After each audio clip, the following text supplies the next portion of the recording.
Hey, welcome back to Pommy and Alls. Hope we're all doing really well. If you are new around here, smash that like button, smash that subscribe. We are killing members at the moment, so that is great. We're not actually effectively killing them, we're just killing it in numbers, so don't worry about that. Also, big shout out to all the support I've received recently, back out of hospital about 12 hours ago, so we're straight back on the grind. Hey, no messing about. So what we're doing is we're doing a nice, easy video. I thought let's have a bit of a laugh at what we did last year and have a look at the predictions. So here we are then. Here is the AFL ladder. And it's an interesting one, isn't it? We had a... We tried. We tried to get it. And there's some big discrepancies, isn't there? Obviously... Some noticeable ones. Collingwood, they finished what? They finished in the top 4. We had them 17th. We didn't really fancy them at the start of the season. 16th, sorry. We got some shocks. I mean, obviously, we got North Melbourne right. We thought the Eagles were going to be a lot better than they were. Top 8, not too far off, really. We did have, obviously, Fremantle, who finished 5th, missing, but not catastrophic, it has to be said. It's still not good, but this is it. I mean, it's the nature of the beast. I mean, I did really fancy Brisbane at the start of the year. I know that they had a poor run, didn't they, which they did look. Geelong, I thought Geelong were going to be there or thereabouts, but I thought that maybe they'd focus more on finals, but they still managed to do both.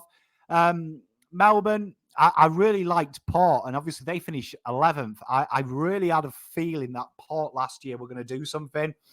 We'll come on to Sydney a bit later, but I was really hot on Sydney at the start. Obviously, my boys didn't go there. But aside from that, a few shockers, but... I'll take it. I'll take it. This was done very early as well. It was done about this time last year. So we're taking it from the first predictions video. So not too bad. Not too bad. I'll cop it. It worked great. But we go on to some highlights where I get a big tick for this. Nick Dacos was my pick for the Rising Star. Connor McDonald and Jason Horne-Francis.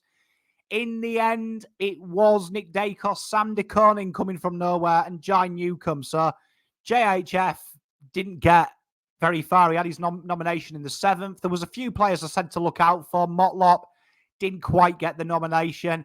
I thought Brodie Kemp was going to break into the England the Carlton team towards the end. He didn't. But Conor McDonald didn't quite set the world alight. But it is what it is. I was really happy though with the Nick Dacos. At this stage, it was like $1.02 for Mr. Jason Horne-Francis to win it. So we thought Nick was going to do it. The Brownlow, we nailed this. We said it was Cripper's turn.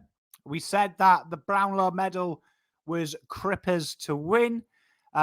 We got that spot on, it has to be said.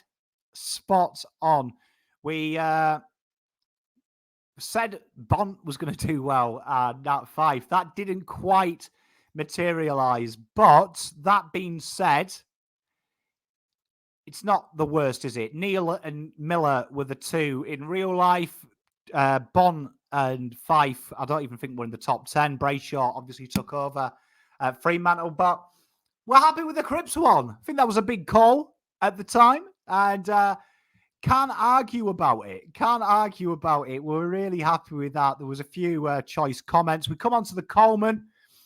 We take the Coleman from when me and Terry did the video. 70, I said Curnow would get. Curnow ended the season with what? It was something like 64, wasn't it? 64, so not so bad. Jeremy Cameron, and obviously my mate and yours, Mr. Harry Mackay.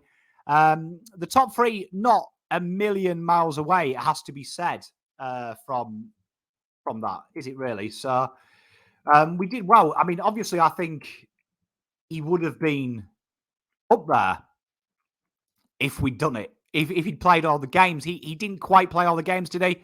But that being said, do you know what I mean? There was LyndenH and stuff like that who were in there, but we did get the top two fairly correct. So we can't really argue with that. Two of the top three. Harry, I think, would have snuck in had he played all the games, but pretty good pass mark, I would say. We had 5 bold calls to end with. Carlton to win a final. That backfired, didn't it? But sneak preview for when we do the bold calls towards the end of the season and the start of 2023. That'll be back. So I was kind of wrong with that. I'll cop that. Cripps, Wheaters, Walsh, Doc, and Chera. Well, Cripps was there. Walsh was there. Wheaterin was there. In the 40. Kerner and Chera were the ones that I missed. I mean, Kerner and Sad were the ones I missed. I'm surprised Doc wasn't there. That was stiff. Really stiff, to be honest, I thought. But not bad. Not a bad call.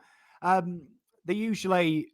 I thought that they were going to try and dick Charlie, to be honest. Even though I had him winning, I thought they'd try and dick him on the old Coleman. But that is it, isn't it? They did dick him. They played him in the forward pocket. But not a bad call. I mean, I did get 5 in the All-Australian. So I've got to give myself a pat on the back on that. I think that was a bold call. And we didn't do so bad.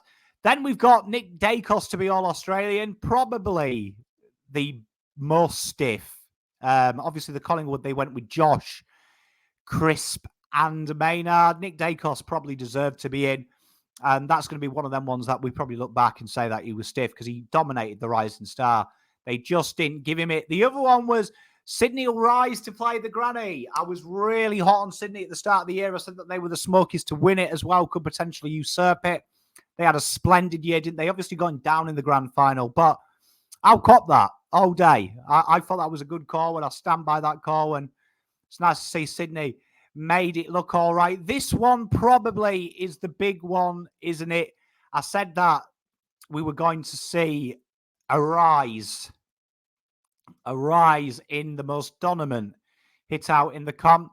You could argue Sean Darcy did have almost best years, really. He was 3rd in the hit outs, top 20 for stoppages. Jared Witt probably and Riley O'Brien, you'd argue, were superior at breaking that stranglehold as pure rucks.